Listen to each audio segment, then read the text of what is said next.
Hello, everybody. Welcome to the show. I am Hodey Johns. I'm Lou. I'm Seth. And this is Enemy of My Enemy. My apologies to everybody watching live. I know we promised a Jacob, but we did not deliver a Jacob. But yeah, I know. His family got sick, and I told him that the podcast is more important than the family, but he didn't buy it. So unfortunately, this is what we got. Now I'm going to quickly unapologize because we have Seth instead, who was a smash hit the last time he came on, and we are happy to have him on the show. So you know what? I'm taking something away that I did promise, but I'm also delivering something that I didn't promise. That cancels out from what I understand. I've worked in politics for a while now, and so that is pretty much the way it works. Oh, yeah. Yeah. But we are happy that you are here today. We are discussing something that I feel like we've touched on tangentially 100 times on this show, just because, hey, we're going through a pandemic. So, of course, there's going to be questions about the vaccine, COVID-19, that type of thing. Now, I've generally tried to avoid the subject, so it hasn't been entirely accidental that this hasn't been brought up directly, because it's a medical issue which should be dealt with by a person, and like the libertarian position on it is so simple, right? That it's very difficult to say, like, hey, you should make the right decision that you think is right for you, and try to make that complicated. But we got a big fat vaccine mandate. This is actually not our first one, but this is the first one that's really sweeping. I mean, I think they're saying 100 million American workers, which is well more than half the workforce. So this is likely affecting you if you work. And that is a lot of people. And so now we don't, unfortunately, usually they announce this and then I have like the bill and I can look it over and just be a nerd about it. We kind of only have rumors as well as what's on the whitehouse.gov website. And so I have bits of information that I've gathered from there. But really, it's as general as this. If you work for an employer and that employer hires more than 100 people, those employees are required to be taking, to have taken at least one vaccine, and they do have to have proof of it. And again, now with the last few, including the healthcare one, which was I touched on the show a little bit, there was no exception for this. At the moment, I don't know if they're going to make any exceptions of it, but they were extremely hesitant to say that there were going to be exceptions. So I can't say they weren't popular last time, which makes me think even a politician will give in to peer pressure. But I don't know. And so if it didn't work out last time, I am fearful for it this time. There are companies like mine that are completely remote, and I just have no idea. I'll get into my thoughts on this in a second, but I'm going to turn this over to, let's start with Lou. Lou, give me your thoughts on the newest vaccine mandate, as well as any thoughts you'd like to give on the vaccine and COVID, and we'll kind of hit the generals on this one, because I think we're mostly going to be against the mandate, so we might as well make this pretty general. Right. So I know a lot of people, especially if you've been following the show or me in general, like, you know where I am on the vaccine and my horrific reaction that I had. Overall, my position is, if you think you should get it, talk to your doctor, do what's right for you, or don't. Whatever. I don't care. Don't be a jerk. That's literally my entire life motto. That's my political and philosophical everything. Don't be a jerk. Okay.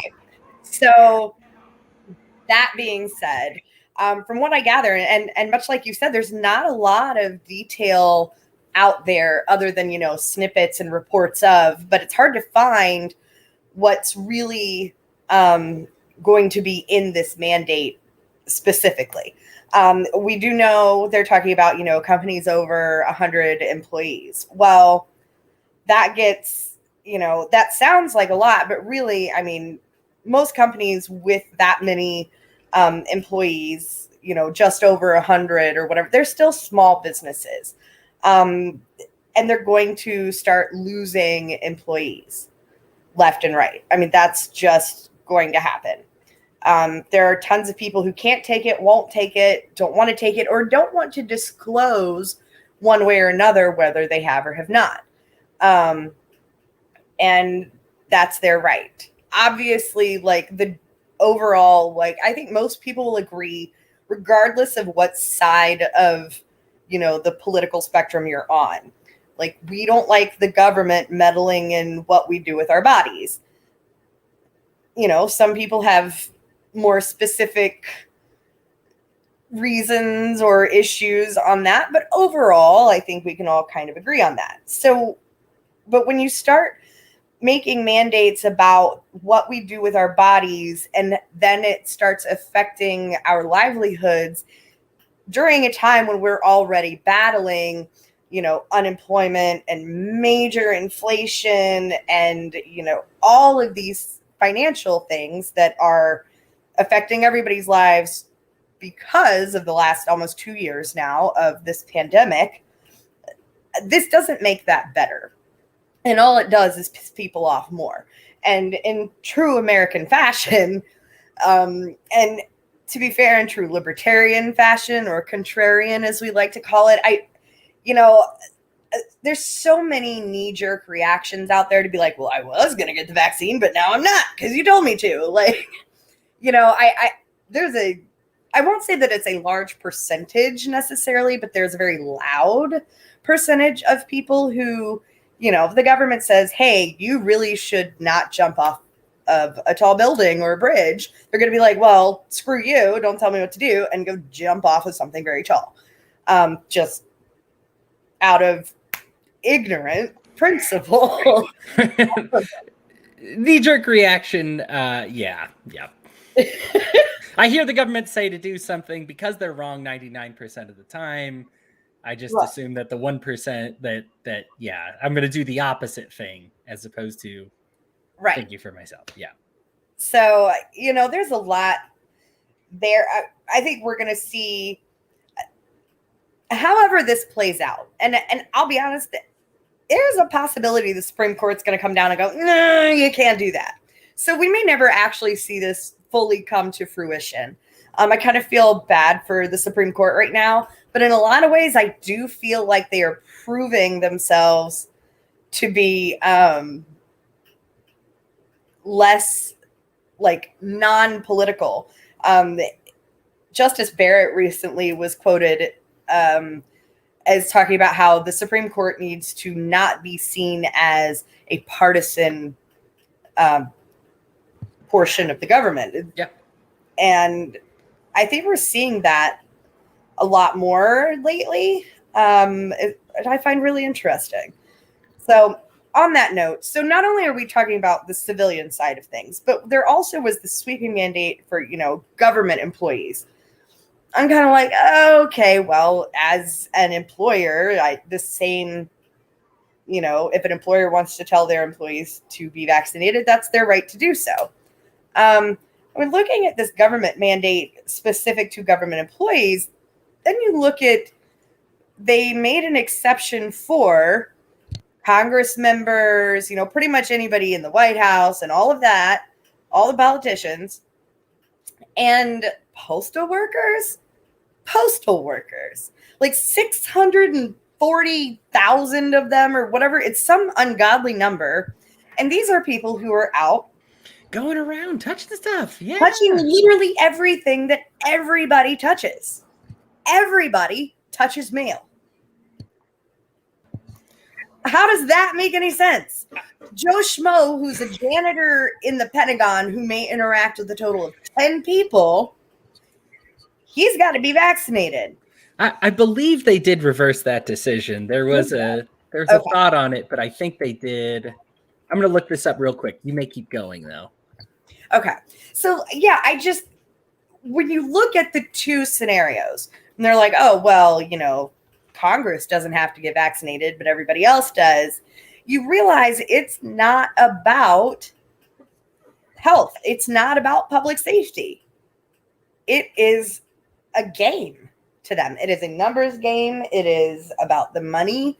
It's, if it was really truly about the health, every single Congress member would be lining up to get this done in their hometowns and say, please do what I'm doing and be an example for people, or something more human, right? There's no human element here. It's line up and get injected or else. And I'm not even anti-vaccine. Like, I think it's a very good idea for a lot of people to get it. I do think that more people need to understand how it works and understand that you can still get and carry and contract and spread illness. You're just that much less likely to have serious side effects and illness from it. And I think that lack of understanding how the vaccine works is contributing to a level of irresponsibility that's causing us to see spikes in these numbers again. And, you know, you don't want to get a vaccine, maybe think about masking or don't. Like, whatever you want to do, just don't be a jerk. Right. Yeah. Yeah. I mean, there's lots of protections that you can take, or, I mean, you could even just say, I am going to self-isolate, or say, I'm only going to shop at places where where they're okay with, everybody accepts that this is kind of a danger zone. Right. Like yeah. So I think specifically with this mandate, talking about, the civilian workforce and people with 100 or more employees, you're going to get the guy with 107 employees firing 8 of them so he doesn't have to deal with this. Then, things like that. And I think we're headed very quickly towards some combination of, another trip down, everybody gets unemployment checks or a UBI, or what was the other one? It was 3 things. A UBI. Stimmy?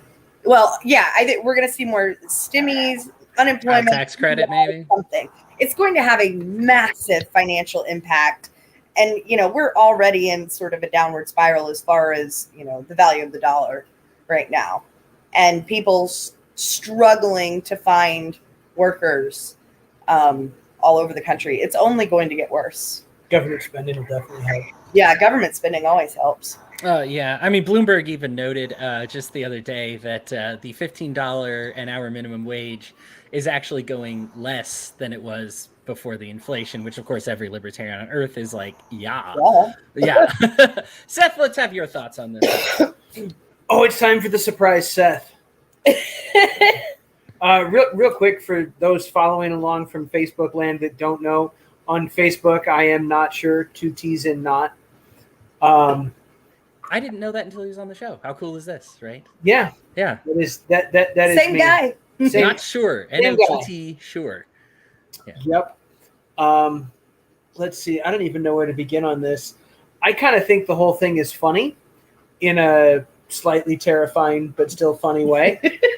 For starters, we've essentially had vaccine mandates for years and years and years, and the vast majority of people didn't care when it just applied to their kids.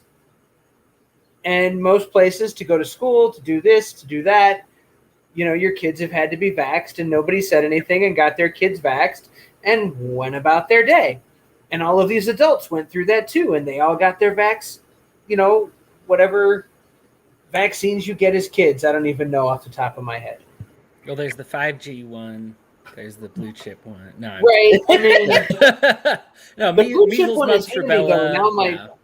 Now the notifications just go off right in my head. I don't even have to look at the phone anymore. It's delightful. It's much safer for driving. Yes. But yeah, nobody really seemed to care until recently.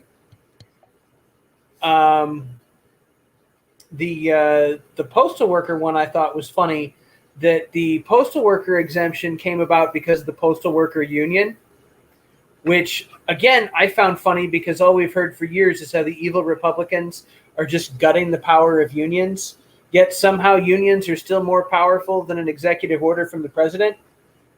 Now, on a side note, honestly, unions should be more powerful than an executive order from the president. So I'm not necessarily disagreeing with that. I just find it funny. And again, I find it funny that as Lou pointed out, we're talking about people that 1,000, 2,000 stops a day, handling everyone's mail. Then they're taking that mail inside. No big deal. They're okay with no vax. But if you want to keep your job doing whatever, if your employer has over 100 employees, you better go get your vax. And I find it astounding. I also feel the need to point out that on the civil disobedience side of things, you can be pro-vax, you can be fully vaxxed, and you can still be civilly disobedient and tell the government to go stick it where the sun don't shine, and the same with your employer. And when your employer asks, you can just be like, it's none of your business. Yeah, it's yep. Now, to the Postal Service part, they did 1 week ago. It looks like they clarified that USPS workers would be subject to the vaccine mandate. But I can confirm that 1 month ago, there's this report sitting right here that's like, hey, they not only are they exempt, but they've got an uptick of employees because of the exemption. It's just, yeah, it's strange that they didn't see how this could be a dangerous policy until about a week ago. But all right. Yeah, I mean, a dumb, and it was something weird. Like as you mentioned, Seth, he had like met with like the union representatives like the day before that, and then they were like, okay, well, they're exempt, and it's like, well, what happened at that meeting, right? Like something went on in the room where it happens there, and again, like they ended up doing, I guess I'll say the wrong thing, however you want to say it, but they ended up being like, okay, never mind on that, probably because the public was like, what is this? To be honest, they probably just gave Joe ice cream. Yeah, okay, so no president has been, now we have a very short sample on Joe Biden so far. I mean, this hasn't even been a full year here, but at least as of now, he has been the least like televised president in our lifetime, just based on how long he served and how many appearances he's made, the duration of those appearances. Infer in that what you will. You could just say, oh, he's a really private guy. Maybe that's true. He does seem to like to be a private guy, especially if you're asking about his history of plagiarism and stuff like that. Nah, that's just being mean. I should be nice. But I mean, maybe he is just a private person. That's what's going on here. But the appearances themselves are also concerning because he does seem, we've talked about this in the program as well. He's a bit discombobulated and frazzled, and I think that it's a little scary. But his press conference when he announced this new mandate was one of the just, it was very short, but he left with that weird like whisper that get vaccinated into the microphone. And then as he walked away, not fielding any questions, the reporters almost in unison, if you watch this video, were like, Mr. President, how is this constitutional? Constitutional. And so weird that you're looking at a bunch of, I mean, we're talking left of center outlets, just immediately on recognizing it, being like, that's not constitutional. Anybody can see it, right? Like, I think a lot of us, and Lou, I'm glad you mentioned this as well, are looking at this and just saying the Supreme Court isn't going, they're going to look at this and be like, no, like, we'll just go ahead and say no, and you're going to have to do this over again. There's been a tough history with executive orders, though, as it goes. As far as being overturned in the Supreme Court, unfortunately, we've allowed executive orders to do a lot of things and recognize that they are withstanding laws as much as they can be. And a lot of times the Supreme Court goes that way. Now, I don't believe they'll let this particular one stand because it is so egregious. It's one thing to say, I own the healthcare system, the government does, and I am going to make them all get vaccinated. Okay, people, I mean, maybe not what we love, maybe not what the Constitution intended, but we're here, and that kind of, you kind of accept that it's like, all right, you work for the government tells you to jump through a hoop, you jump through the hoop. But when it's companies that, and I alluded to this, and I was like, oh, I'm about to go off on this, and it's not my turn yet. But like with my company, we are remote writers. But suddenly, with this going, and we're international, like, we have headquarters actually in I think one's in England and one's in Canada. And then I think we do have like some kind of headquarters in Indiana. Now, when I say headquarters, this is an entirely online company. That's where some dude gets the mail, right? But that's officially where we're listed in these places. Now we have about 100 or so freelance employees that write whenever they can. And honestly, it's nice to have some of them that just say you don't hear from them, and then a game comes out that they like. I'm a video game writer, and a game comes out they like, and they'll write a bunch about it. And then we don't hear from them for another 6 months, and hey, that's okay. That's the nature of the biz, right? And it's nice having those employees here. But now all of a sudden, when we're looking at, we need to cut it under 100 employees, and we haven't done any of this yet, but this is what we have to consider if this takes effect, right? All of a sudden, they're looking at those guys and they're saying, I love that you contribute sometimes, but we can only afford, we only really want to deal with having 100 or less employees. And we are right at about there. When I look at and I don't have everything in front of me. I'm a self-editor, an editor, an updater, a writer. I'm not the boss. I don't have access to all the employees, but from what I can tell, it's a thing. And without the exceptions in place, these are remote workers. And this should really be a line of work that you should be able to do that doesn't endanger others, that says, hey, I am waiting to see what goes on with the vaccine. I'm not making a scene. I want to stay at home. I want to be safe. I don't want to get anybody else sick if I'm a risk. That's a responsible thing to do. And this is a responsible job to have. And now all of a sudden you're saying, nope, not even that anymore. Like not even you sitting at home, writing articles online, ordering food, delivering to your door, and never going out in public. It's heaven, believe me, I love it. But getting fired for it would just be it discourages the behavior that you want to encourage. And unfortunately, this is where we're at because of the discourse we have, because of this hostility towards unvaccinated people, to just view them as walking murder mannequins out in public that are just killing everybody, as opposed to saying like, hey, you know what? I disagree with you about the science that you've seen or whatever you think you've seen or YouTube video you've seen, but I really appreciate that you're doing the right thing and staying at home until this whole thing blows over, because that seems to me to be the valid compromise. And they're not even allowing that anymore. So unfortunately, when you cross that line, you give these unvaccinated people who are trying to be responsible no choice but to kind of act out. And so obviously, the way these mandates go into effect, people don't like them generally. I was actually looking at this poll because it confused me, because it said like, oh, these mandates are actually really popular among Americans.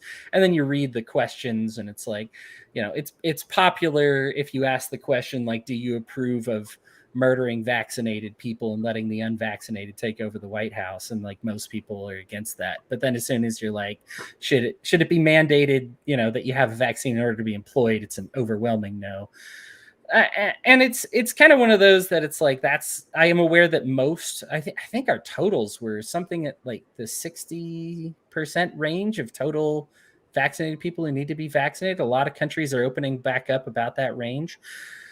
I'm not denying that we have problems. I think our death rate is now double what it was last year, and that is horrifying, because September of last year, we were not doing well.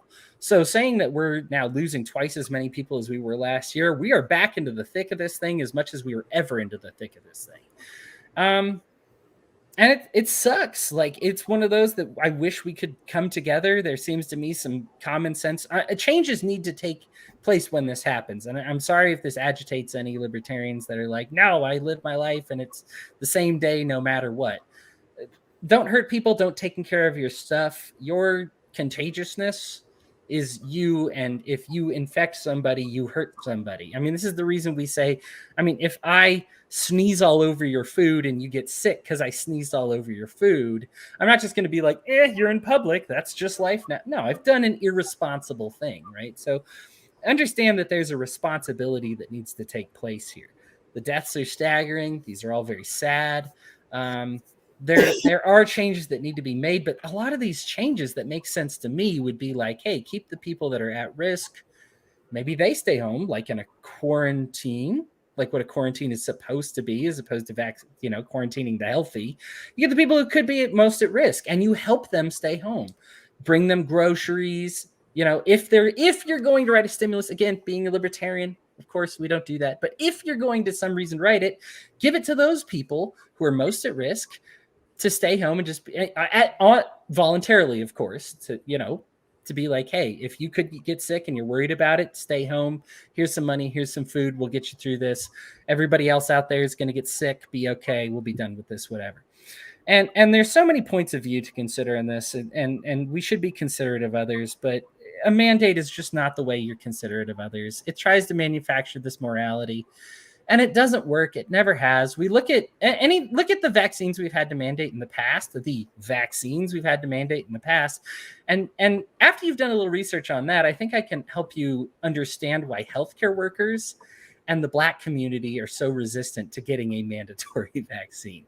It is something that our government has abused before.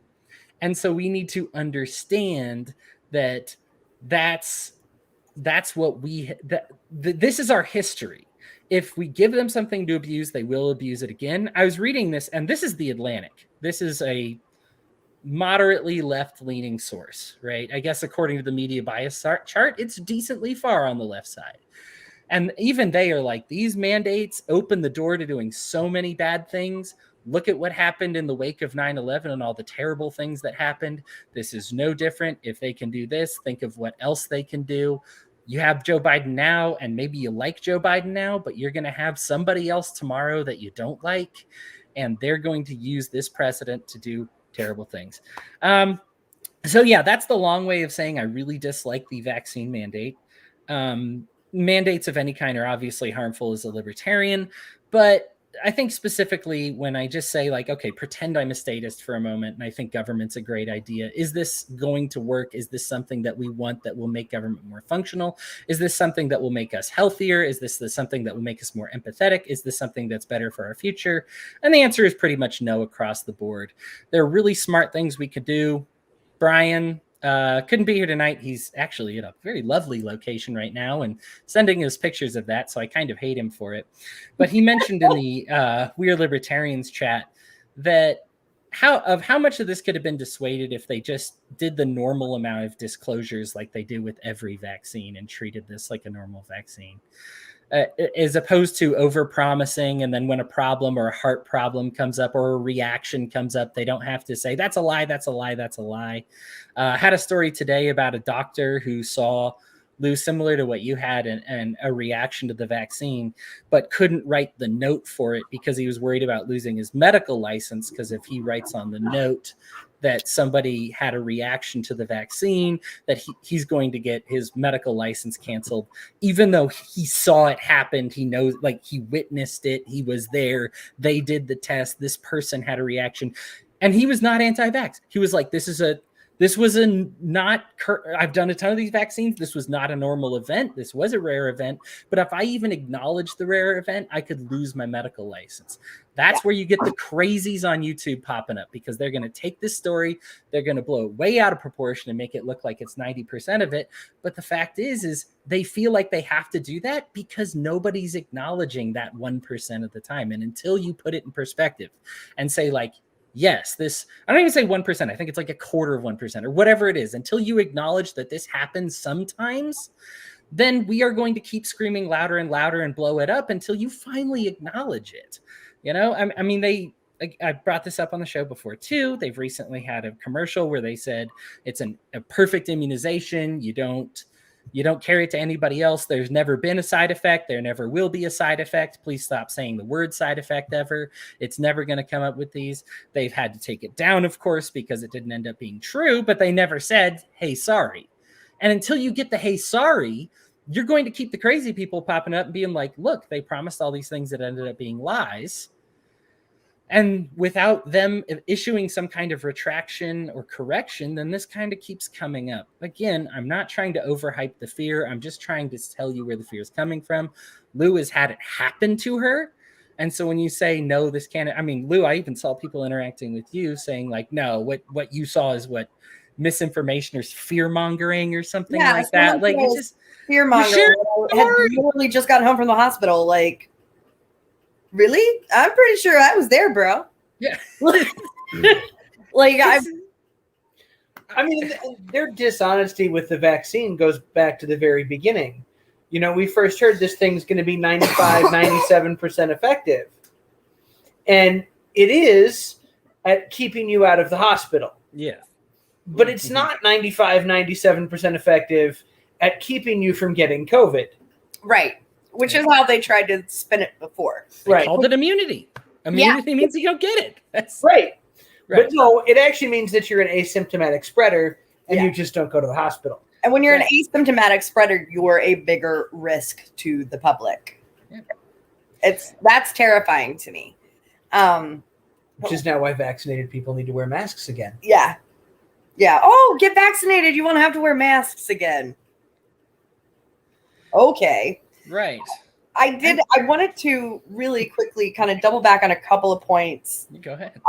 You know, you were talking about the doctor who basically said, I can't, you know, my doctor basically told me the same thing. She said, look, I'm not going to put it down in your chart as a connection, you know. However, I do have it here listed out in detailed chronological order, and you can have a copy of this signed by me and go put it in the VAERS system. And I still need to do that. I haven't gotten around to it because that's like, and that's another thing. That VAERS system is so complicated. Like there's so much to go through. And if you're not feeling good, you get through like the third page and you're like, oh, I'll do it later. Like, right. It's it defeats the purpose just a little bit. And then you fight through it to do the whole thing, and then they're like, well, anybody can report, so this really doesn't even matter. Right, and exactly. You're like, well, why did I do that? Exactly. Why is this our only system for reporting that I've had a problem? Right, exactly.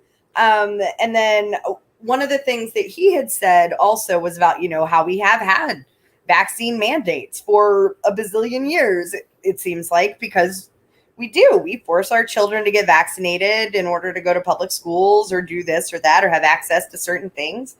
And I find that to be a testament to, you know, how we as Americans view children. We don't look at them as, you know, humans with autonomy, individuals with autonomy.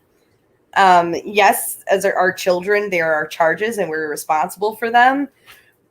But, you know, right now we're looking at a vaccine that's not even approved for children. So it can only be mandated for adults and teens. I think we're down to teens now, right?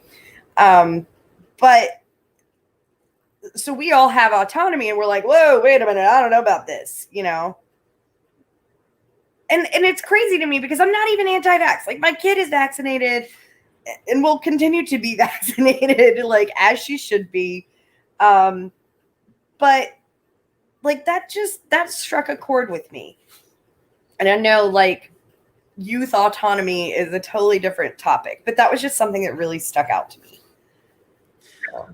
I mean, I've talked about on the show, the big part of speech and debate with me, one of the things that I had to learn to make myself better was that you don't deny somebody else's experiences. Right. You know, and for me, that's one that if you have your experience denied, you automatically will discredit anybody who has a plan that doesn't include you as part of it, or has some kind of belief that thinks that you're a liar because you know your experience. You know what it is. You know what happened, right? So, like, you need to be able to say it. And it's okay to say, like, and I've said on this show, I think it's generally a good idea. I think most people should get it. And, like, it's okay that if you're not sure or you have the concerns that you have, like, you should take precautions to make sure you don't spread it to other people. And, like, there's a normal conversation to have about this, but it's so warped. I mean, is there any subject quite like this that has become so divisive among family members and friends that it's like, it's not okay to have a non-political opinion, right? Because most of the time they're very political opinions, right? Like you fight over dinner about being like, my Republican senator is better than your Democratic representative, right? Boring. But most of the time it's that. Now it is, you know, I'm worried about these side effects. Did you see this information? Or hey, you know what? I've seen people die over it that thought they didn't need it. I'm kind of in that. I want to make sure I'm safe. I hope you want to make sure I'm safe too. These normal opinions about medical stuff. I mean, what if, cancer was this opinionated, like this political, or obesity was this political? It's just something that is so, I think for me, it's very striking that this has become so political because we expect these, I guess a lot of people expect politicians to come in and save the day when something big like this happens. But it is, I mean, it's still like kind of in the area of car accidents, and that's certainly not a political issue. Like it's still something that we should fix. Like, don't drive like an idiot. But yeah, it's I think part of the mistrust, and you touched on this a bit earlier, is when you have doctors in the medical community so entangled with the political community, it makes your average citizen a little nervous. We don't know what to think. We don't know who to believe, what to believe. And this kind of ability to access any kind of information, true, false, or somewhere in between, and have no ability to verify something, at least not easily in a lot of ways. People get scared. And when people are scared, people polarize, like when it comes to their opinions.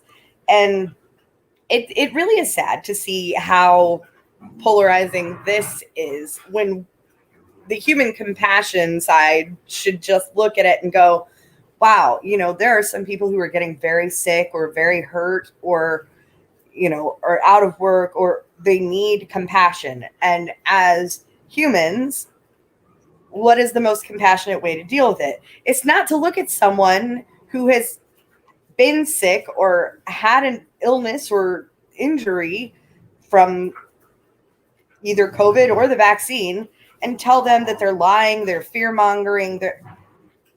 Like, if you're holding on to your political-ish opinion so strongly that you would look at someone and basically scoff at their personal experience, just like you said, it's unbelievable to me.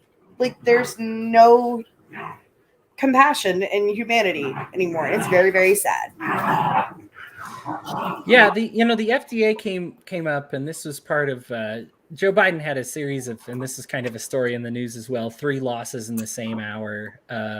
One, he found out something that we've known for a while here, but that missile strike that was to retaliate against the terrorists that did the bombing at the airport, and he announced that big tweet. I mean, even used like the White House Twitter account. Official statement was like, I promised to get revenge, and I did for that bombing. Nobody messes with us.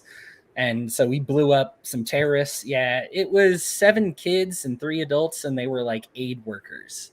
So we knew that for a while. We saw it. We saw some pictures, and they were like, we're researching into seeing if those really were aid workers, because we followed them around for 8 hours, and that would be really surprising if they ended up being if they weren't terrorists. But sure enough, the best intelligence on planet Earth can follow a person for 8 hours and not tell if they are a terrorist loading bombs in their car or an aid worker putting water in their car. Dumb. So that happened. I forget the other loss, but then the other one was the FDA is like, hey, the risks. And again, this is the FDA. I don't like the FDA.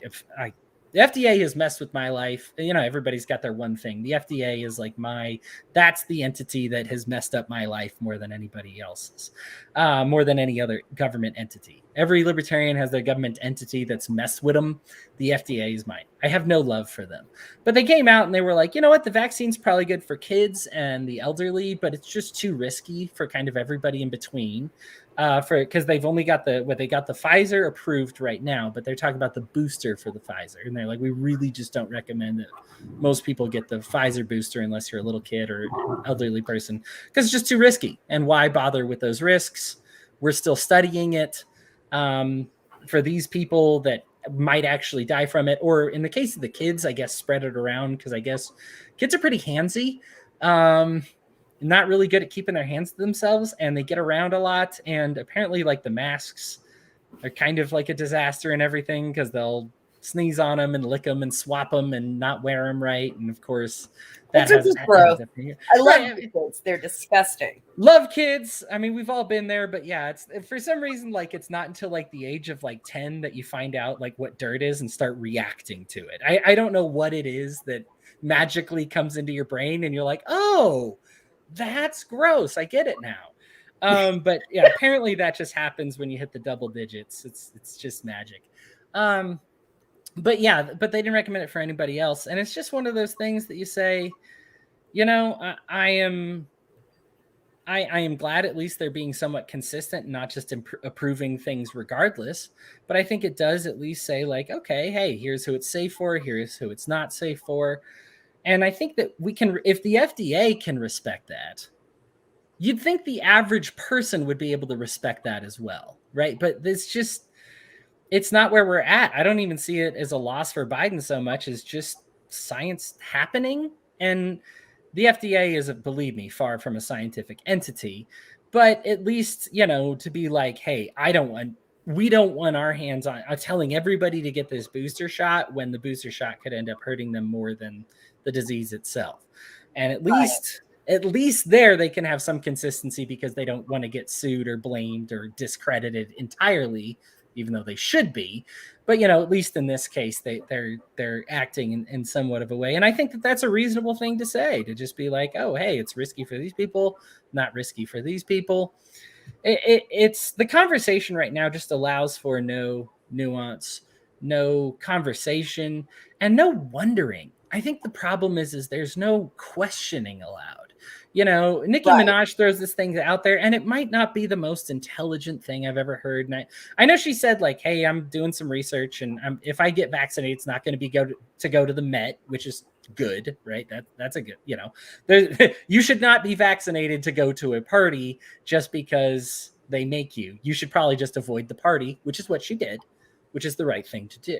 And then she shared something that shows like what infertility or ball swelling or something goofy that wasn't accurate.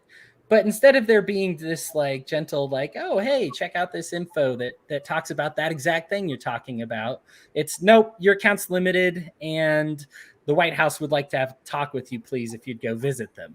And it's like, man, you can't even like talk about it. Like there's no room for wondering. And I know for me, it makes me feel like going full insane and radical when you don't allow people to just ask a question or make a supposition or gently correct them if they say something that makes a mistake.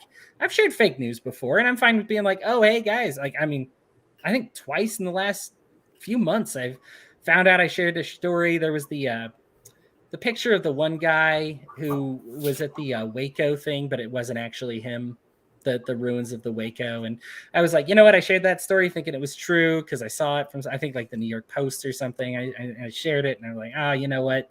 That ended up not being true. And I said it and it's not a big deal. Like, this doesn't have to be a big deal, but we create this culture where if you share something wrong or if you ask the wrong question, it becomes a big deal. And that makes people scared to have a conversation and scared to share how they really feel. That doesn't squash how they really feel.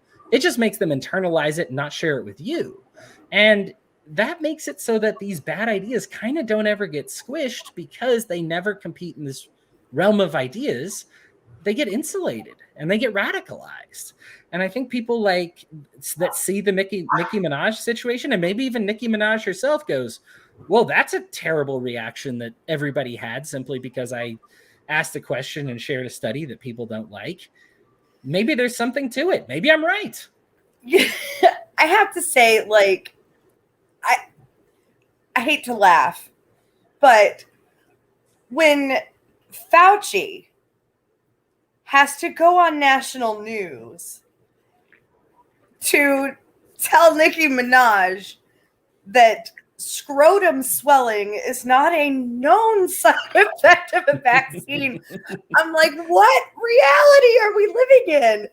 And like the actual, like, I don't know, like the Fox or CNN equivalent, right, in Trinidad, where this, you know, friend of whatever cousin was supposedly at, like, they're talking about it. Like, they're top political commentators about someone's poor swollen scrotum. And I just... We've got to a crazy place. We've got to a crazy place, man. It's when a rap lyricist and an HIV missubscriber, unite together on national TV, you just kind of look at it and you're like, what reality is this? Can we go back in time? I think we're on the messed up timeline. We got the one that's, oh my gosh, and Archie right on cue, slipped off the timeline. There it is. Yeah. I mean, it's funny that we both think the same thing, but we are in a weird time with this, undoubtedly. We really are. Like, the timekeepers are pissed. Yeah. I do want to throw a little bit of shade here. We're talking about correcting our message and being correct. I do have to say, pretty unabashedly, I know I said it a little bit before, but if you get somebody sick by being reckless, I mean, if you hit somebody driving by being reckless, I would hold you accountable. If you get somebody sick by being reckless, I would still hold you accountable. And I think that this has to do, it's funny because I think a lot of these people are kind of on the right side of liberty, if you will. And I feel that it's very propertarian, which is usually a right side thing, but to be like, you got to respect their property. So if they say, these are the rules on my property, those are the rules on their property. I mean, and so if they decide that you need to obey these rules and you can't be coughing on people or getting too close to people, or even if they want you to stay 100 yards away or something ridiculous, it's their property. And if you don't like it, you go somewhere else and vote with your feet, like you just need to be cognizant of other people, and that you still have a responsibility to not hurt people and not take their stuff. If your car counts as something around you hurting somebody, then your germs count as you hurting somebody else as well. Obviously, there's a reasonable limit to this. You can go outside and smoke a cigarette without being like, you're the one putting the hole in the ozone layer that's killing everybody. Like, I understand this. There's like an offset, right? Like a carbon thing, which is, I mean, that's something entirely different, but that's something to talk about as far as like, at what point is your pollution actually affecting the people around you? But, I think that there is this kind of thing. You can have a normal barbecue and keep your noise and fun and whatever in your reasonable vicinity. And then you can certainly have a smoke flame fire that affects your neighbor's house and that hurts them. And so if you've got a sickness or an illness and you give somebody that illness because you've acted irresponsibly, you're on the hook for that. And there's plenty of information to tell you right now what is being irresponsible. And if you've just decided that you're going to do whatever because it's all a fake and nothing's real, and I'm sorry, but you are not consistent with your libertarian ideals. This is a libertarian podcast, and I have to hold you to that when you do behave that way. And obviously, look, on one side, I'm getting crazy. I'm like, hey, you're spreading some misinformation, or you've spread some misinformation, and you've kind of made it impossible for anybody else to share their misinformation. So everybody else kind of trusts their misinformation instead of your misinformation. But spreading information is bad. Killing somebody else is about as bad gets. And so if you kill somebody else by being irresponsible, you keep this thing spread because you're being irresponsible, you really kind of don't get what libertarian society is all about. Libertarianism is not about the end of society. We're not all a bunch of hermits. We don't want to be. I think effectively most of us don't wish to be a bunch of hermits. So you do. Some people, I get it. These are libertarians we're talking about here, but most of us do want that association that comes with interacting with other people. We just want a couple of consistent standards to do it with, and not hurting people and not taking their stuff is a great baseline standard to have when you do business with other people. But if somebody says like you being sick or gross to people, like, and you not being careful in the middle of a pandemic is hurting people, you need to respect that and be like, either I can obey this rule and so I will keep engaging with society, or I cannot and I will not. Now, this is obviously if you're surfing in the middle of the ocean, that's cool. If you're podcasting in your basement, that's cool. I've said a million times, and I feel like no matter what, somebody's going to hear what they want to say, especially when I take these middle ground positions, that they're going to say like, he's against us, he hates us. This is just, I feel like this is the place you have to be in. It's just, you can't make other people sick by being reckless, and you other people, you can't enforce something on them if they aren't hurting anybody. Right. And that's a great middle ground place to be. If 3 years ago you were the guy who said, you know what, I've got a little bit of a fever and a sore throat, I'm going to stay home today so I don't get everybody else in the office sick. If you were that guy 3 years ago, but now you're screaming about how you refuse to follow whatever rules because you don't care and you just want to do your thing. Like, rules are for libtards. Right. Yeah. Like, I just, we talk about libertarian society and more specifically an anarchist society. What do we, it's rules without rulers, meaning that we are responsible enough for ourselves to be able to maintain a society where we're not killing each other off. Right. Right. Seth, I'm going to let you have you've been such a fantastic listener, but I'm going to let you have the closing, whatever you want to say on this one. And then we can move on to the Piece of My Mind segment. Back to like why I think this is all funny, and I'm about to piss off the left and the right here. He's so good at it. I just want to point out to everyone that Biden mandated Trump's vaccine. Yeah. So hopefully the baton. Whole bunch of heads out there exploding right now. Oh yeah. No, because I do it's like people forget. There was a time when the left was going, I'm not taking Trump's vaccine. Oh yeah, all the people cheering the Biden vaccine mandate a year ago were screaming about how crooked Trump was and they were never going to put a Trump vaccine in their body. Wasn't Kamala Harris that said she wouldn't take a vaccine developed by Trump? Yeah, that's right. And Joe Biden, by the way, less than a year ago said he would never mandate a vaccine either. So yeah, it's okay. He didn't remember last week, let alone last year. All right, keep going. Sorry. Man, you guys made me lose where I was going. It was too funny. Sorry. Biden's mandating Trump's vaccine. I do think a lot of the confusion in this whole mess comes from the fact that a whole bunch of people that haven't really thought about science since 8th grade freshman year, the last time they had to take a science class, are watching for the first time in their lives the scientific method unfold. In real time. On things that we've had 1,000 years to study, science has an answer. Right. On things that we've just discovered, science does not have an answer like that. It takes time. And sometimes the answer changes because that's just how science works. 300 years ago, we put leeches on you to cure anemia. Super effective. Right? Not very effective, but we didn't know better. Now we do. We don't do that anymore. But I think that's caused a lot of confusion for a lot of people because answers keep changing, information keeps changing. The more data we get, the more questions we have because you've got more data, and that data doesn't always line up with what you've been previously told. Well, thank you both. I appreciate your thoughts on the subject. Again, not a whole lot of diversity here, and I usually pride the show on having diverse libertarian voices, but frankly, there's not really a right or left libertarian argument to be made that's for a mandate. There's also not a libertarian argument that's made that says you're allowed to be reckless and make other people sick.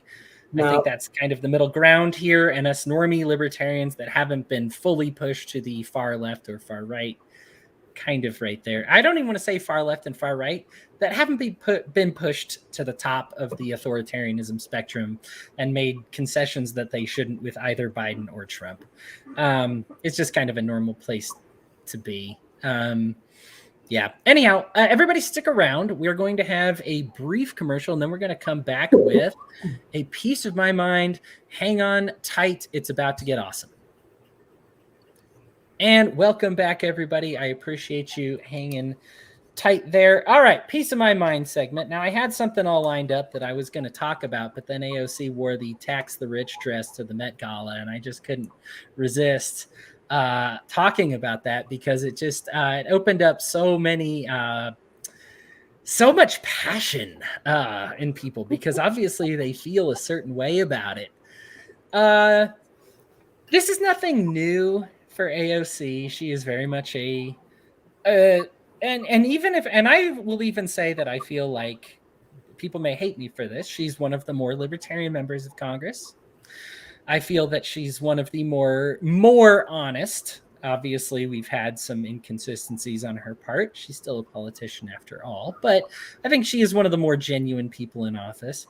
And so, but I think the tendency when you see something like this is to go hard at her.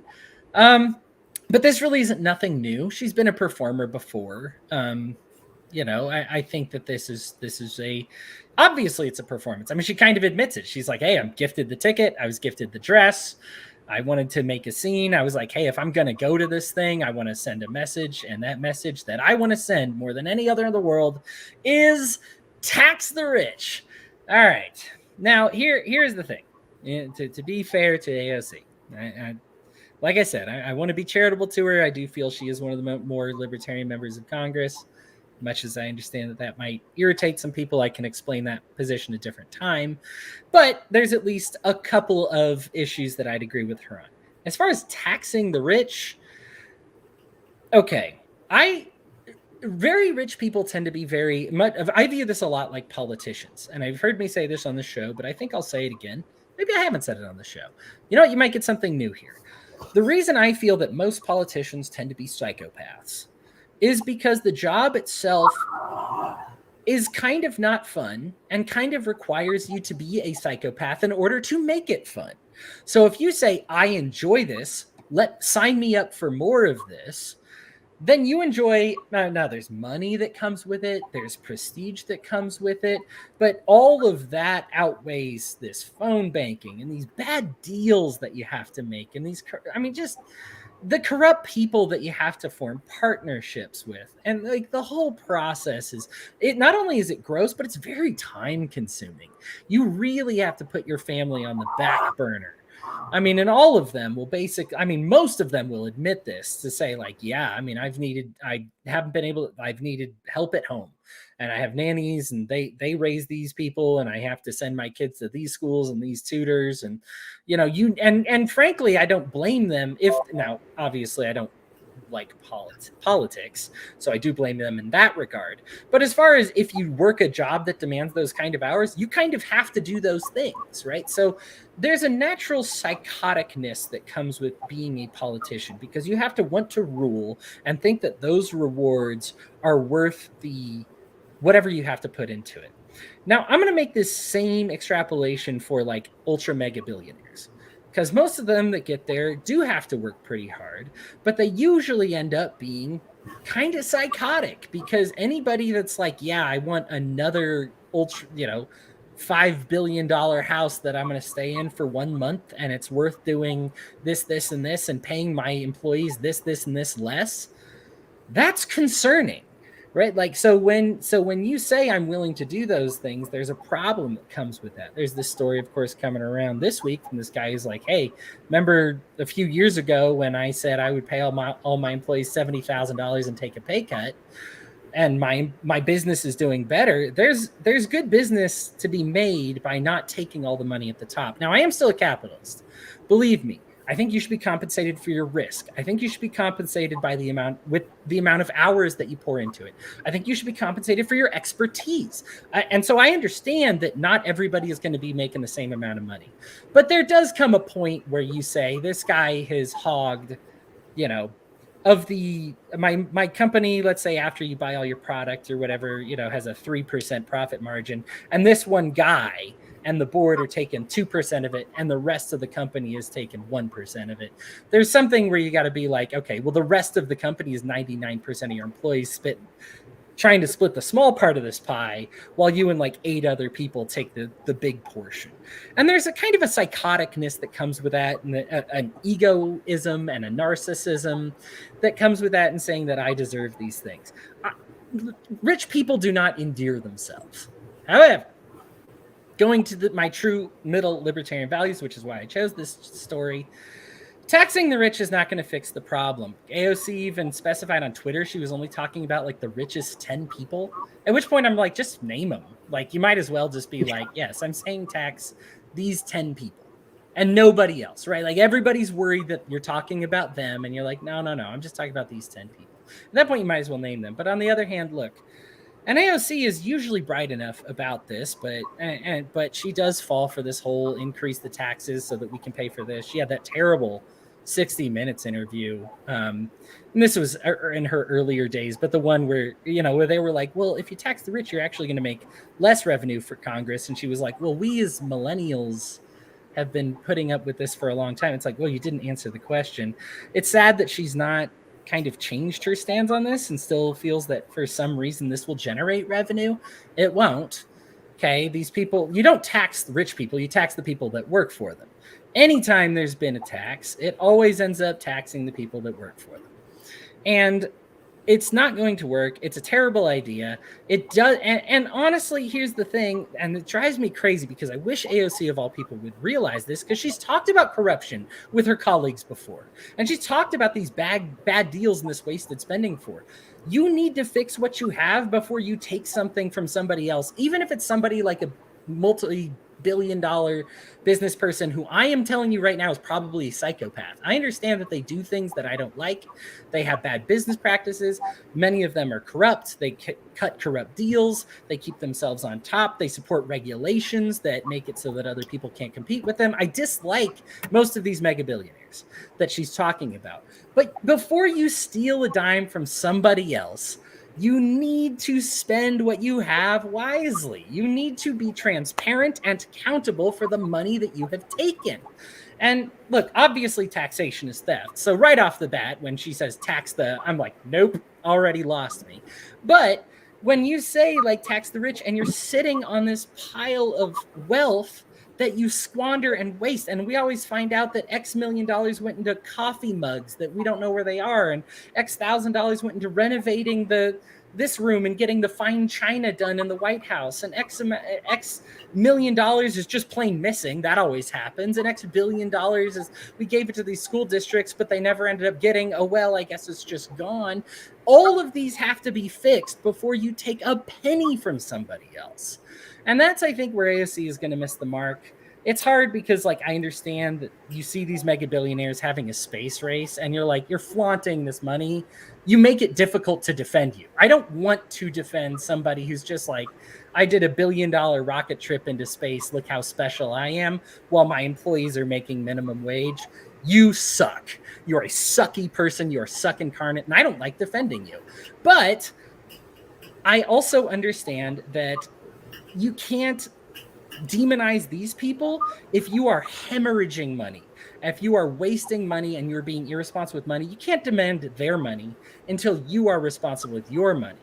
Because ultimately, you are taking your money by force. They're taking theirs by kind of force, but only because they've cut bad deals with you. And anyhow, that's my long rant. That's my AOC at the Met Gala dress. Seth and Lou, how do you feel? I got a comment here. Okay, go ahead. First off, I'm mad because AOC wearing that dress overshadowed the guy that showed up in a pinstripe suit, and the pinstripes on the suit were the names of people murdered by police. And he should have stolen the show, and that should be what we were all talking about. Instead, it was AOC's dumb dress. I'm so bummed that I missed that. So I'm upset about that. Yeah, you should be. I can't believe I missed it. Okay. Second, on the billionaires in their current space race, I just have to point out that history repeats itself, because 100 years ago, not quite 100 years ago, the world was having the same conversation about the millionaires of that time and their little pet projects, the burgeoning airline companies.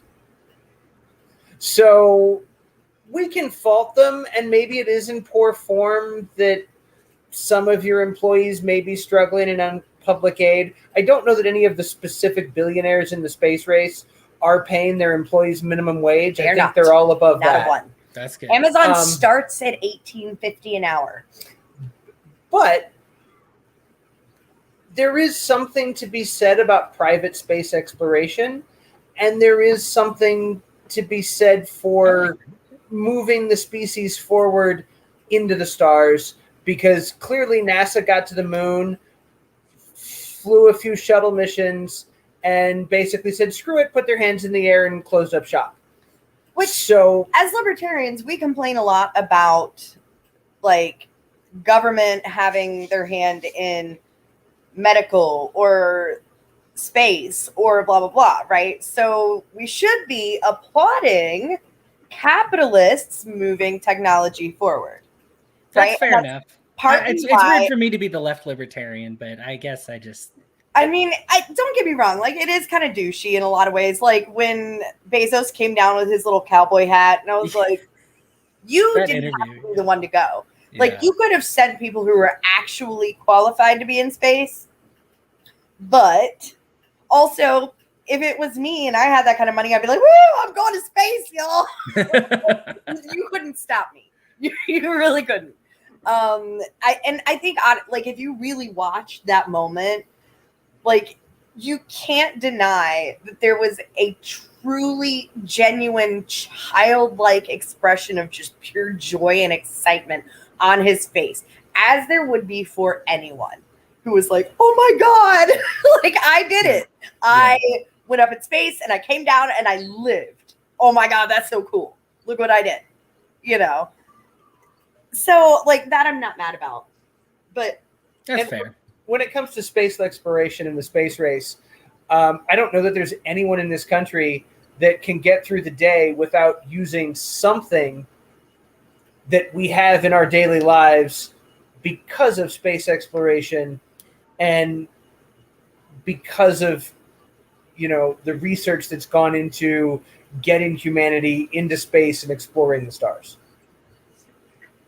I'm going to back up to, go ahead. Her dress. God damn, AOC. That is the biggest troll I have ever seen, and I am so proud. She walked into the Met and literally trolled every rich person there, and I'm so proud of her for that. I don't necessarily agree with tax the rich, right? But that took balls. It was bold, yeah. I mean, you're surrounded by the rich saying tax the rich, yeah. I just, that was bold, and I loved it. You know, even if I didn't agree, I think that speaks to her character as, you know, a Congress critter. Yeah. She does have a level of honesty and genuineness, and I came from the regular people that we have lost completely in Congress.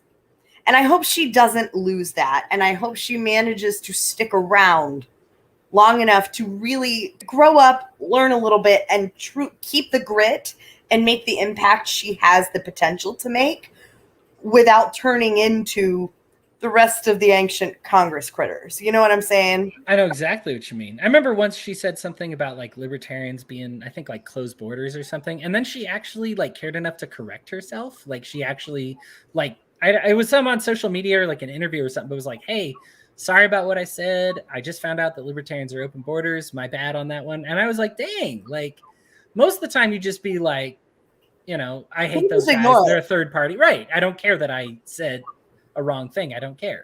Right. So the fact that she took the time to actually care and, like, correct herself does make me give her some honesty points. And I did try to say that going into it. Like, I do find her to be one of the more genuine people.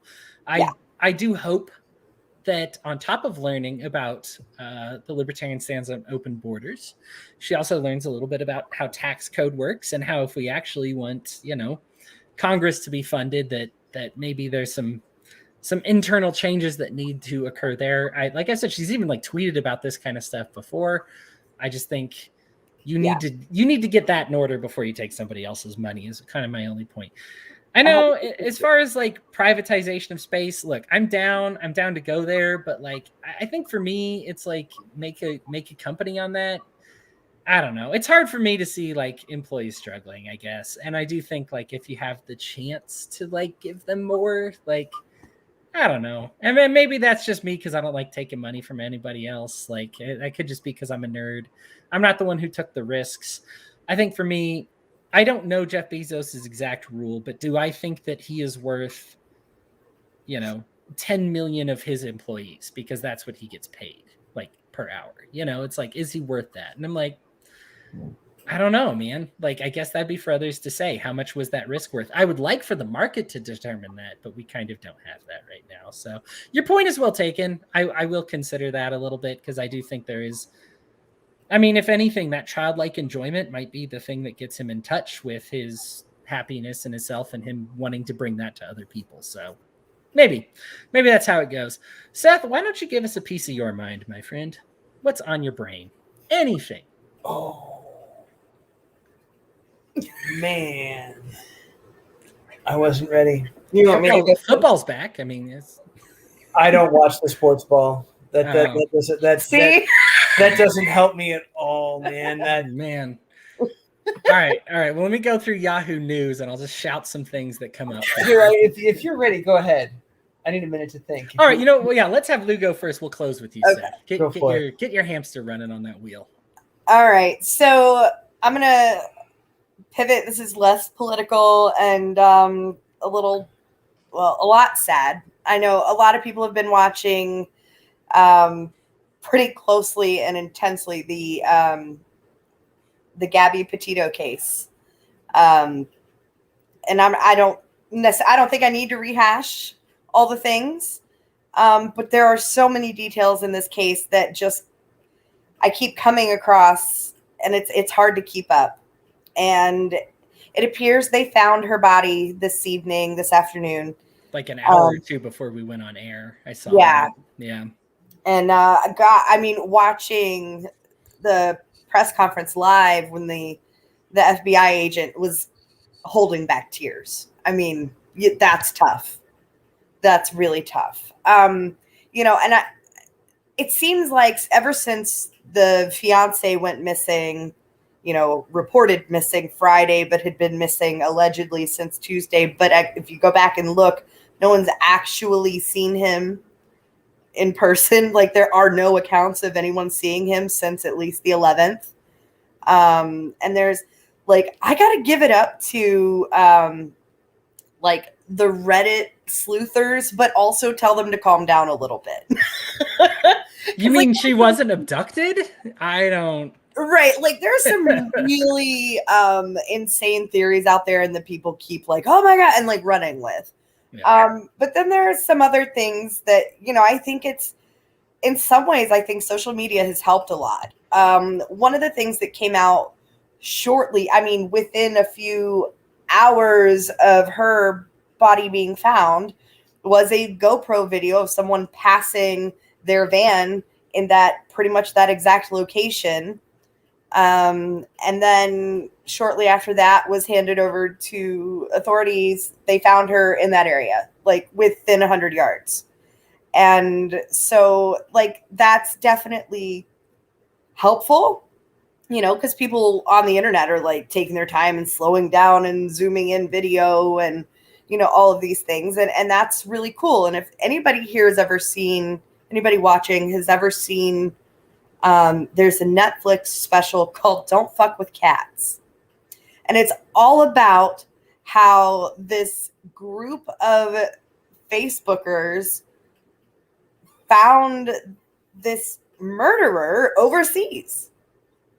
And it's wild. The story is really, really fascinating. I won't get into details because it's pretty gruesome. But it was literally people on social media who were scouring hours of videos and, just people connecting. So I think it's really neat that we have that ability and that connection And I think that can be and is oftentimes useful for law enforcement. Well, for investigators in cases like this. Let me be clear. I'm not a fan of law enforcement. But when it comes to investigators investigating crimes like this, I'm all for it. So, but also be careful what you spread or what you repeat or what have you. I mean, obviously, it's going to happen. There's going to be something. I mean, hell, even at one point, I want to say the Northport police had released something about a body being found, and what it was completely unrelated. It was a homeless man on the other side of town who had passed away and been found. Completely unrelated, but somehow it got ran with, and rumors were spread that Brian Laundrie had been found, and he wasn't. So my point being in all of this is I think social media is both like the goodest of good and the baddest of bad in so many ways. And it's up to us to be responsible with it, much like our health. It ties into the episode. Clever. Yeah, it does. This story, like you said, it's very sad. It's a sad ending. We kind of knew it was sad going into it. I mean, it was well, I think what I take away from it, and again, I've only been following it loosely. You've been on top of it all week. The majority of my updates on this have come from stories that you've shared, Lou, which is kind of how I've been keeping up with it. It is a national news thing, so it's not like you're crazy. I mean, everybody's talking about it. I mean, I'm crazy, but yeah. Yeah, I mean that too, but in this particular instance, it's fine. I'm trying to cut back on saying the word crazy because I know it's ableist, and I've already caught myself saying crazy and insane in this episode. It is I apologize. That's a tough one for me. I'm trying, but it's tough. I'm working on it. Anyhow, to continue on, I think what I take away from this is if you are in an abusive situation or relationship, please, please, please get out of it. Please, please, please get your distance from it. It's going to be hard. It's difficult. I know. Find a connection, find a hotel room, do whatever you have to do. I think it's pretty telling that they got pulled over by the police and they were going to, they were even going to arrest her on domestic abuse charges, before being like, no, it's okay, and letting them both go. Obviously, on both cases, very toxic, right? This is a bad relationship, and you're stuck in a van together and doing this thing together. And man, it's cool. I get it. The dream is cool, right? But if you are in a situation that even if you don't feel at your safest, or even if you just think, man, just a little bit of distance could be okay, please just go seek that. I think it's very sad that we had this we know that they had been fighting and some type of physical altercation had occurred. And then a day or two after that, I don't know how many days, shortly after that, I'll just say one person ends up dead and the other person ends up disappearing. You just look at that and you just say, man, did you not have anywhere to go? This just seems as one of those preventable things. And believe me, I understand what it's like for people in that relationship to not feel like there is an escape, or not feel like it's not that easy to just walk away, or that you feel if you walk away, you're walking away from your dreams. But the thing is, if it is your dream and you take a break, it's going to keep calling to you. If you are meant to be with this person and you take a break, you're going to come back, right? Your heart is still there. Your mind is still there. If you are having difficulties and you work through it, then you work through it. And that's fantastic, right? That's okay. I'm totally fine with being hey, I messed up doing this. I messed up doing this. I'm going to fix this. Here's our plan going forward. We're going to set some boundaries. We're going to become better people. No couple makes it through without ever arguing once. It's I get that. And sometimes you just need to say it's not that we're over. I just need a day or two, or, we need some time apart, or whatever it may be. I think, if it's approaching a situation where you don't feel like it's safe or healthy, even if it's just moments where it doesn't feel safe or healthy, I do think you have to act on those things, because it's just dangerous not to. If you know your own mind and just say like, this is hurting me, or I feel like I'm getting hurt, or I feel like this is escalating, or I feel like I could get out of control or hurt somebody. There was this fantastic study that talked about how willpower was actually a matter of energy that you have. And so if you don't have, and that's a physical thing, is getting the energy. So they're like, if you cut yourself off of like sleep and you're not sleeping well, or you're not eating right, you're going to have less willpower. Like, it's just, and these things directly correlate. So this isn't even an assessment on like, you're a bad person. If for some reason people like make you mad, you feel like socking them in the jaw. Get help, do fix it. But what I'm saying is, this does not automatically make you a bad, evil person. This is your base instincts when you don't have the willpower and the self-discipline to control yourself. This is that primal person getting let out. Now, I would never, like, for me, I'd never, ever, ever, ever hit somebody. I'm a total wuss. I'm the captain of the beta males. But like, I understand that even if I am working on no sleep and I'm just strung out, that I will say something I don't mean. If somebody catches me at the wrong time or says something personal, or I take something personal, that I will snap and I will say something hurtful to them. I might not sock them in the jaw, but I'll say something awful or do something like storm out. And I'm like, man, why am I doing this? Like, I'm being awful right now. I have the discipline to be aware of that. And so I take care of myself in ways that make it so that my willpower doesn't approach that as much as I can, like that I still have some willpower in reserve. And if I'm running low, I can at least warn people like, hey, I'm not feeling great today. And my mood is just, on a wire here. So is it cool if I just play video games or watch sports or something like that? And so I know I'm kind of hijacking the general point of the story here, but these kind of sad situations, it just makes me really sad to see that there was something leading up to this, and yet it continued, and then here it is. I pray, of course, for both families, and that everybody finds healing in what's going on. And I just, I wish love on everybody. These are about as painful as times get. And I, of course, everybody was hoping that she'd be found and be okay. And I'm sad that is not the case. I hope that he's okay, because either he needs to answer for what he's done or be brought to justice, or if he's going through something else as well, or if he's also murdered. I don't know, like something weird is going on. Right. So like, I just hope that everybody ends up on the path that's right for them and finds redemption, finds peace, finds healing. I'm sad that it's too late for Gabby, because I think that she had a lot to offer the world. She inspired a lot of people. And yeah, it's sad that it ended up here. Seth, Your turn. Are we back to me, or are we still on your thought? her thought and then your thing, or just your thing, whatever you want.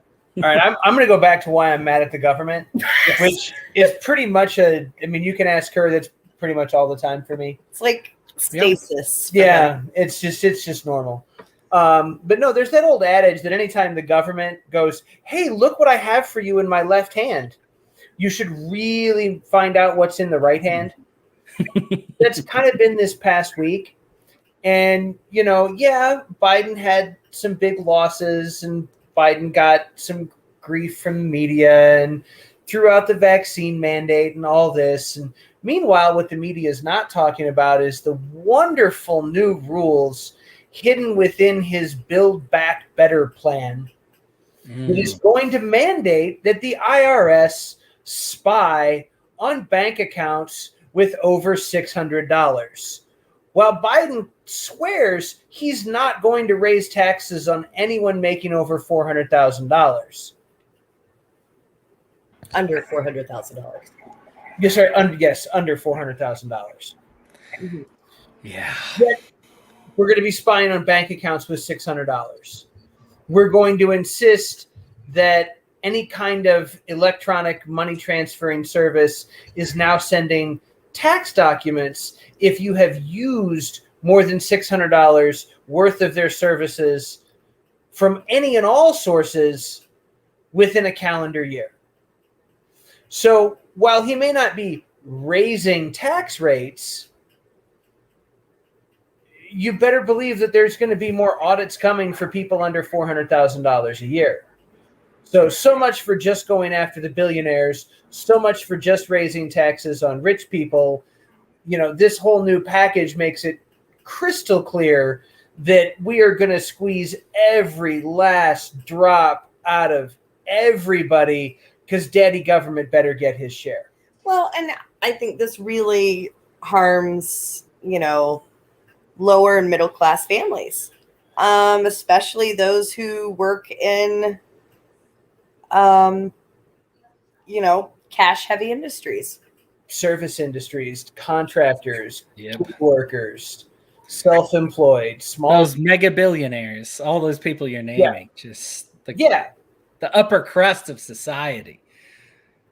Yeah, I of course freelance writer myself. I get paid via PayPal. I make not only a salary via PayPal, but I get paid via article via PayPal. And it's been great because I can lie my butt off about it, and I'm not gonna be able to lie my butt off anymore.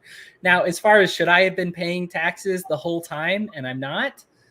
Okay, yeah, you got me on that one. I should be paying well more than I am, but now I'm actually going to have to pay them. Did my taxes actually increase? No, I just wasn't paying them before, and now because of the monitoring, my employer is going to, I believe the wording, at least as of right now, is that they're going to have to withhold it and treat it like, treat the money that they would pay me as a kind of W-2 type of situation. And say, hey, I had to withhold what you will have to pay in taxes. And apparently my employer is going to be doing my taxes for me, which I guess is something of an advantage. But darn it, I enjoyed not paying my taxes. I really did. My concern is, for especially people like in our level of, living, are my taxes going to technically increase? No. Is my ability to keep my bills paid going to be impacted by the taxes I will likely have to pay? Yeah, absolutely. So, the fact, I almost feel like they're looking at this backwards. If you have such a large percentage of society, of your population, who are purposely, especially right now, dealing in cash because it's all they have and that's how they survive, why are you coming after that right now when we're basically spiraling towards the next recession, at light speed? Yep. What are you doing? I mean, you could increase these people we're talking about. You can increase the taxes on them by 50%. And even if now, obviously, so many would quit that you wouldn't actually end up making more revenue. But just throwing the curve out the moment for a second here, you would still make you'd be like, yay, we made $3 million. We can fund the government for another 30 seconds. It's a stupid move. It is not helpful to you. It hurts a lot of people. And it's really not that helpful to you, Right. And again, I'm not a proponent of raising taxes on anybody. Mm-hmm. I think that's a terrible idea. I'm not a tax the rich guy. But, it chaps my cheeks even more when you want to lie to my face and say, oh, no, we just want to go after all the ultra rich. Meanwhile, you're coming after me, but you're not telling me you're coming after me. And you're trying to keep it quiet that you're going to be coming after me. And I do have to wonder, does this fall under a Fourth Amendment violation? Is it Fourth Amendment? Yep. Search, seizure. Yep. There's no reasonable reason for them to monitor it. And honestly, I mean, this whole $600 in your account thing, why not just do everybody? What? That's such a weird to me. I'm like, well, I mean, I guess you've got a few accounts that don't ever have $600 in it, but I think most people are on direct deposit these days. I think even back when I was a server and I dealt only in cash, I still deposited the money into my account to pay for certain things. It was right. You have to. Right. Yeah. I mean, it's just, so it's kind of a goofy thing. Now, having worked at the bank before this, the reporting threshold was a single deposit of $10,000 or more was our CTR. Or it triggered an automatic CTR filing. We had to file a CTR when this happened. But it's $10,000 out or $10,000 in. Now it's $600. Now, again, this is the IRS and not the bank doing it. But somebody's got to be doing a report somewhere. And it's just, I don't feel for the IRS, but that's a waste of their time most of the time. I mean, this is pinching pennies for the IRS to make sure that the poor are paying their fair share in taxes.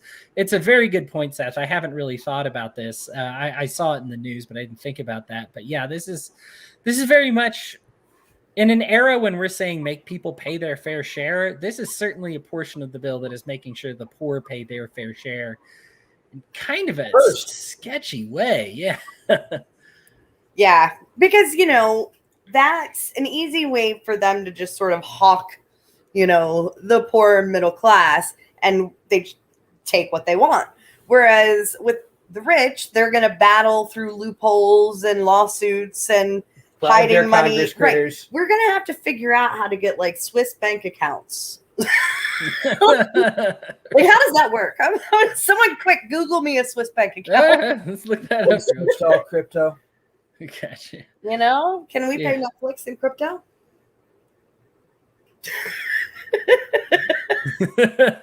No, but actually, yes. I'll take it. I don't know. Is there anything we can do anymore? I mean, yep. Yep, the poor are contributing to America in ways that are not just money, and they are the best. They are the best parts of this. Taxation is theft. Taxation is theft. Appreciate everybody joining in tonight. Seth and Lou, as always, I really appreciate you both coming on and lending us your time. Everybody benefits. We are, I think I say this at the end of every episode, but we are just, this escalation in listeners has been so awesome to see. For the past 10 episodes, we've just grown to the point where I'm like, how did we double our last episode? How did we double our last episode again and again and again? I do joke about us competing with the main show. They still probably have about 50 times the listeners than we have. But, I mean, 2% of We Are Libertarians is not too shabby, right? So, like, I mean, and the thing is with the way we've been accelerating, it is one of those things that this is becoming a big deal, and it's only happening because you listen, and this gets recommended to other people the more you listen. For the first time, I had, now, of course, they're friends, they're not randoms, but they were recommended this video, the last video that we did this week that was about abortion, got recommended by Facebook. And so I'm one of the few libertarians that can actually say they've actually had their video recommended by Facebook. Wow. So that's kind of exciting, right? Not fucked. Yeah, we passed abortion. That's wild. On abortion. Yeah, no kidding. So this is the vaccine mandate. So I'm sure Facebook is going to love that and tag the heck out of it. But such as it is, but I am just happy. Thank you so much for being a part of this, and really just listening is everything. Listening is everything. If you share with your friends, that's gravy. If you leave a review, that's gravy. I still really, really appreciate those things. But even if all you're doing is sitting and listening, it does make a difference. We have 10 times the listeners that we had 5 weeks ago, and I'm sure it's going to keep going up because, darn it, I have some great contributors on this program. I would like to thank all of them right now as well for their voices. Just really people that challenge me even in my ways of thinking. I'm now going to grapple with for the rest of the week whether Elon Musk did the right thing. So that's here we go. Thank Elon's you all so much better than Bezos. He's an Elon fanboy though. So okay. But he is better than Bezos. Yeah, you know what? Probably. I bunch of billionaire fat cats. You know how I feel about them. Viva the proletariat, says this capitalist over here. But again, thank you all so much. Kisses. You have an excellent evening, and I look forward to seeing you all next time.